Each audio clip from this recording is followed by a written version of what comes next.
하나님 말씀 봅니다. 하나님 말씀 열왕기상 7장 13절에서 22절까지 보겠습니다. 좀 길긴 한데 말씀을 전체적으로 통으로 읽어야 될 것 같아서 같이 읽도록 하겠습니다. 솔로몬 왕이 사람을 보내어 히람을 두로에서 데려오니 그는 납달리 지파 과부의 아들이요 그의 아버지는 두로 사람이니 노스의 대장장이라. 이 히람은 모든 일에 지혜와 총명과 재능을 구비한 자이더니 솔로몬 왕에게 와서 그 모든 공사를 하니라. 그가 녹기둥 둘을 만들었으니 그 높이는 각각 18규빗이라. 각각 12규빗 되는 줄을 둘을 말하며 또 놋을 녹여 부어서 기둥머리를 만들어 기둥 꼭대기에 두었으니 한쪽 머리의 높이도 5규빗이요 다른 쪽 머리의 높이도 5규빗이며 기둥 꼭대기에 있는 머리를 위하여 바둑판 모양으로 얽은 그물과 사슬 모양으로 따은 것을 만들었으니 이 머리에 7이요 저 머리에 7이라. 기둥을 이렇게 만들었고 또 2줄 성류를 한 그물 위에 두어 만들어서 기둥 꼭대기에 있는 머리에 두르게 하였고 다른 기둥 머리에도 그렇게 하였으며 주랑 기둥 꼭대기에 있는 머리에 4규빗은 백합화 모양으로 만들었으며 이 2 기둥 머리에 있는 그물 곁 곧 그 머리에 공같이 둥근 곳으로 돌아가며 각기 성류 200개가 줄을 지었더라. 이 2 기둥을 성전의 주랑 앞에 세우되 오른쪽 기둥을 세우고 그 이름을 야긴이라 하고 왼쪽에 기둥을 세우고 그 이름을 보아스라 하였으며 꼭대기에는 백합화 형상이 있더라. 2 기둥의 공사가 끝나니라. 아멘. 어제는 솔로몬의 왕궁 건축 과정과 그것이 주는 구속적인 의미에 대해서 살펴봤습니다. 이제 다시 13절부터 마지막 절까지 해서는 이제 추가적인 성전 건축에 대해서 기록을 하고 있습니다. 이제 주로 이제 2 기둥과 그 성전에 소요되는 여러 가지 각종 기구들을 만드는 것을 이제 언급하고 있는데 오늘 본문은 두로의 놋 제조 기술자인 히람에 대해서 소개하고 그가 성전의 2 기둥인 야긴과 보아스를 제작한 내용을 기술하고 있습니다. 솔로몬은 이 성전의 외장과 내장 공사를 마무리한 후에 이제 성전에서 필요한 각종 기구를 제작하기 위해서 두로에 사람을 보내 히람이라고 하는 사람을 데리고 옵니다. 여기서 데리고 왔다라고 할 때 이 의미는 막 강권해가지고 모시고 왔다 이런 뉘앙스가 담겨 있습니다. 이 히람은 앞에서 언급되었던 두로왕 히람과는 동명이인입니다.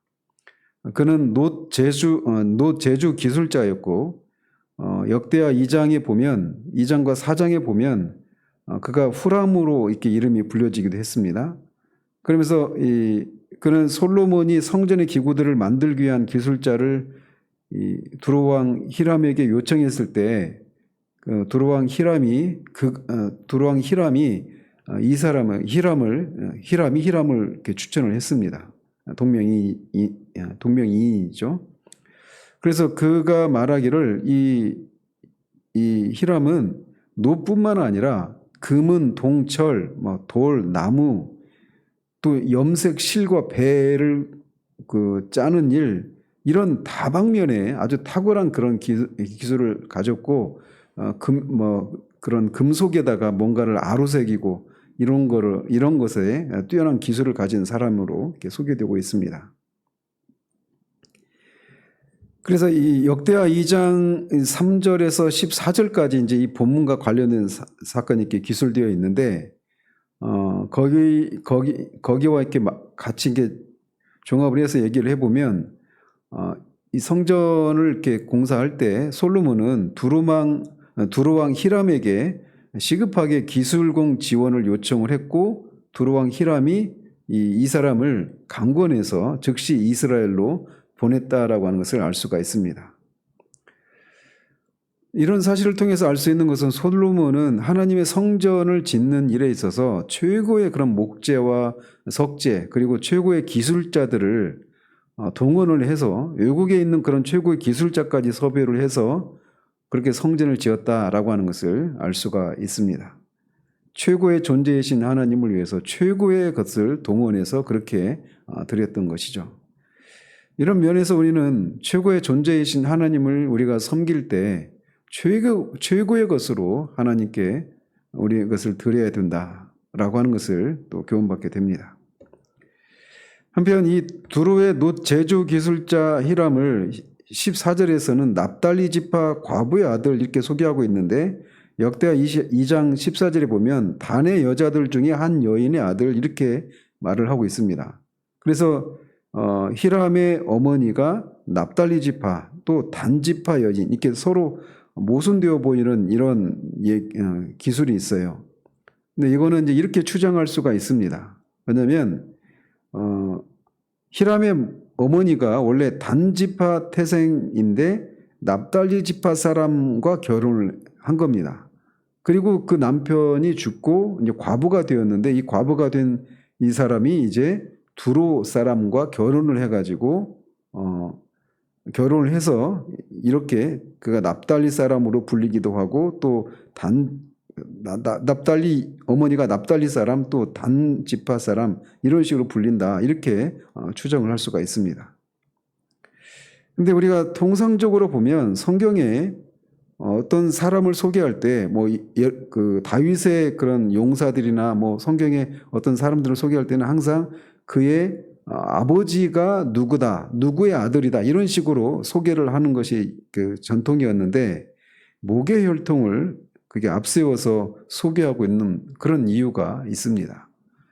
지금 이 히람은 두루 사람입니다. 두루 사람인데 이 두루 사람인 히람이 목의 혈통으로는 이스라엘 사람이라고 하는 것을 그렇게 드러내기 위해서 이거를 목의 혈통을 그 북의 혈통의 전통을 따르지 않고 자기의 어머니의 이름을 따르고 있는 겁니다.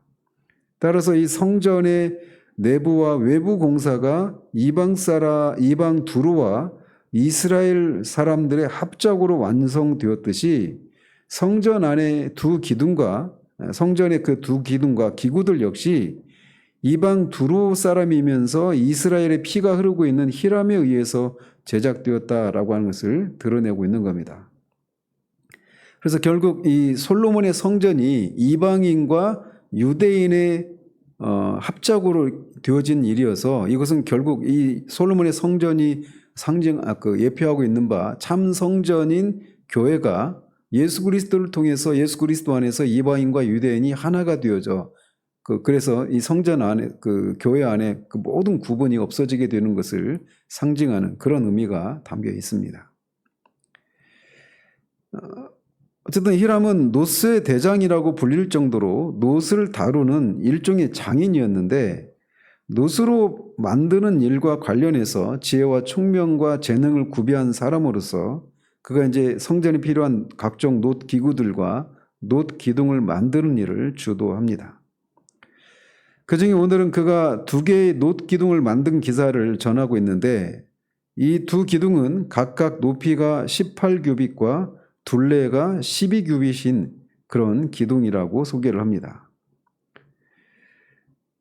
따라서 이제 우리는 그냥 되어졌구나 이렇게 생각하는데 이때가 서기 한 940여 년 기원전 10세기 때의 그 일입니다. 그러니까 청동기 시대의 그 일인데 그때 이 놋을 제조하는 기술이 그 당시로는 가장 최신의 그런 기술이었단 말이죠. 그래서 고도의 기술력이 요구되는 그런 것이었는데 그가 18규빗 높이가 18규빗이 되는 둘레는 12규빗이 되는 그런 기둥을 만들었다라고 말합니다.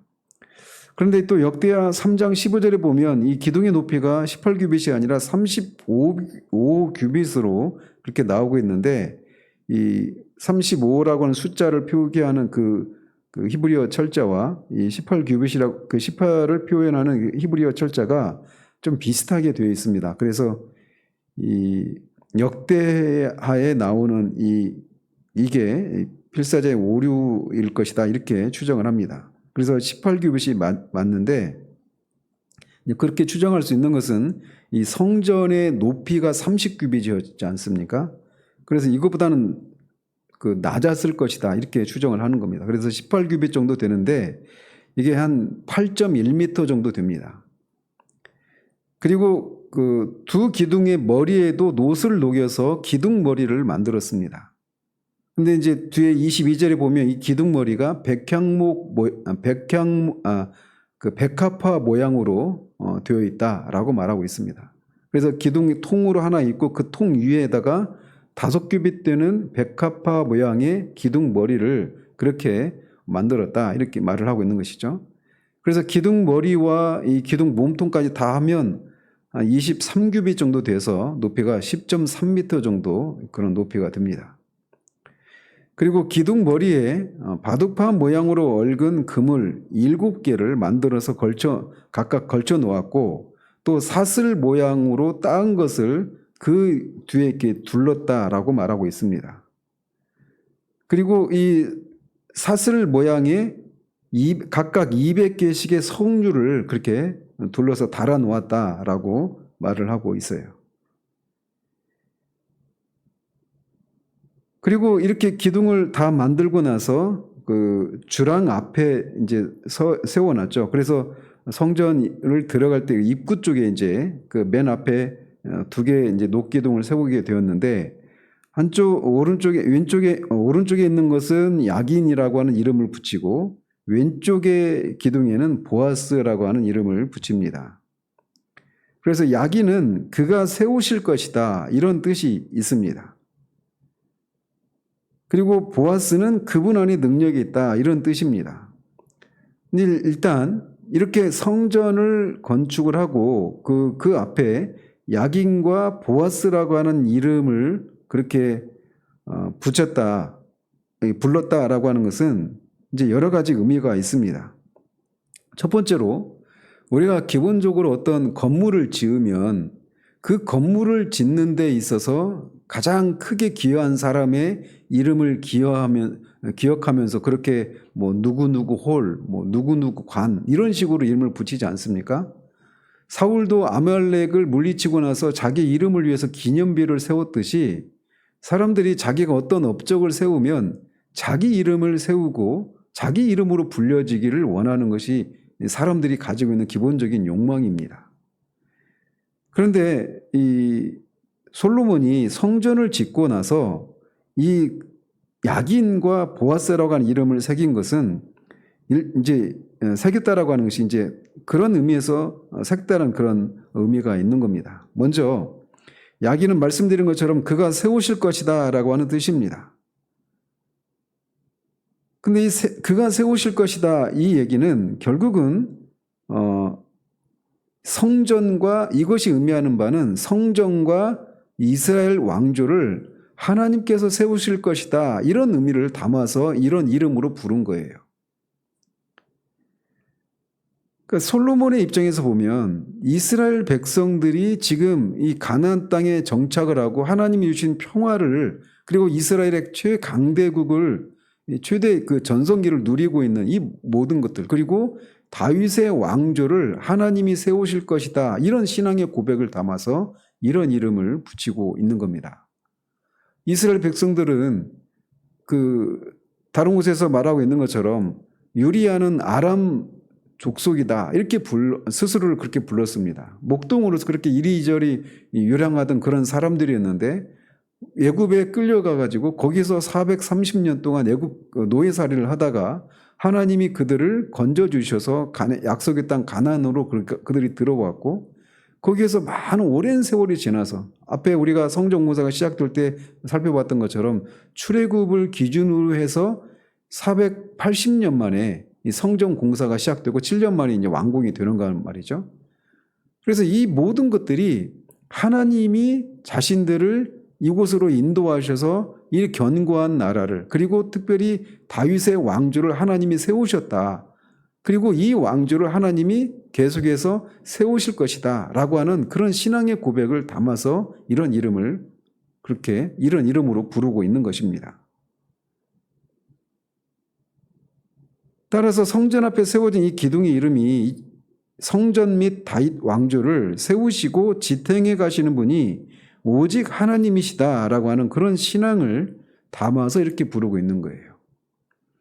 또 마찬가지로 보아스라고 하는 이름은 그분 안에 능력이 있다라고 하는 그런 뜻인데, 이런 성전 자체, 이것은 이제 성전 자체의 견고함과 안정성을 상징할 뿐만 아니라 다윗 왕조에게 힘과 능력을 주시는 분이 오직 하나님이시라고 하는 그런 신앙을 담아서 이런 이름을 붙이면서 절대적으로 하나님만을 의지해야 된다라고 하는, 의지할 것이다 라고 하는 그런 신앙을 담아 이렇게 부르고 있는 겁니다. 따라서 이 두 기둥들은 다윗에게 그렇게 영원히 지속될 왕조를 세워주신 하나님의 은혜에 대한 감사를 표현한 것이고, 또 이렇게 하나님이 세우신 그 왕조가 계속 지속될 수 있도록 하나님의 능력을 힘입어서 이스라엘을 통치할 것이다. 그리고 자신의 뒤를 따르는 후대 왕들도 그렇게 이 이스라엘의 왕조가, 다윗의 왕조가 하나님의 은혜로 세워졌고 하나님을 의지할 때 그것이 영원히 지속될 것이다라고 하는 그런 신앙의, 그런 교훈의 차원에서라도 그런 이름을 붙이게 된 것입니다. 그래서 1차적으로는 이 다윗에게 약속하신 것처럼 다윗의 왕조가 영원히 세워지고 영원히 지속될 것이 하나님의 은혜로 되어진 것이고, 그 하나님을 우리가 하나님의 능력을 의지할 때 이것이 영속될 것이다라고 하는, 그리고 그렇게 할 것이다라고 하는 신앙의 다짐을 담아서 그렇게 이름을 부르고 있는 것이죠. 따라서 이제 예루살렘 함락 당시 이 두 기둥도 다 느부갓네살 왕이 다 가져가 버리거든요. 그래서 결국은 그렇게 노략질을 당한 것은 하나님과의 언약을 망각하고 그를 배신했던 왕들과 이스라엘에 대한 그런 하나님의 심판으로 그렇게 녹기둥이 옮겨지게 되었다라고 이렇게 이해할 수가 있는 것이죠. 자, 그러면서 맨 마지막에 백합화 형상을 만들어서 두 기둥 꼭대기에 올려놓으면서 두 기둥의 공사가 끝났다라고 말을 합니다.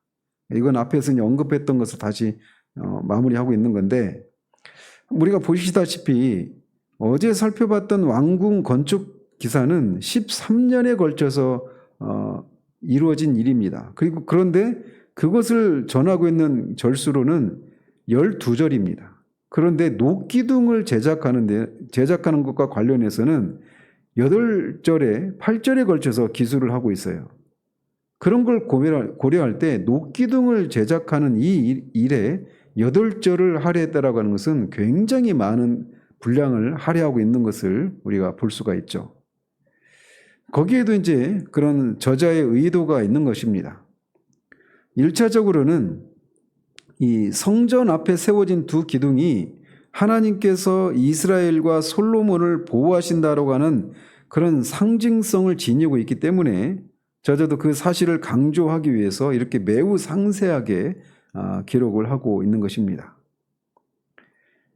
자, 그러면서 이렇게 야긴과 보아스라고 한 녹기둥이 그런 의미를 담고 있는 것인데, 근데 열왕기서가 기록할 당시에는 이미 성전이 회파되고 녹기둥도 없는 상황입니다.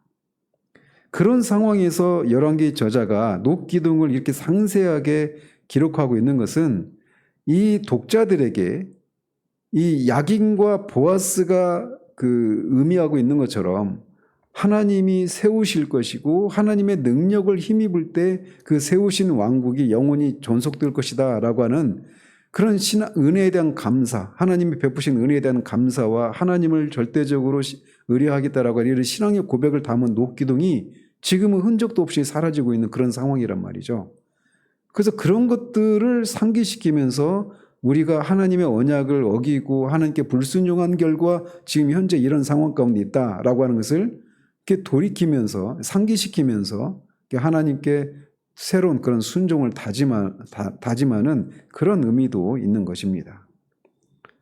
자, 이렇게 1차적으로는 이 야긴과 보아스는 그 다윗과 이 다윗 왕조, 그리고 그를 통해서 성전과 다윗 왕조가 세워진 것이 하나님의 은혜로 세워진 것이고, 그것이 영원히 지속되기 위해서는 하나님의 능력을 절대적으로 의지해야 된다라고 하는 그런 1차적인 의미가 있어요. 그런데 그것이 결국은 무너지고 말지 않습니까?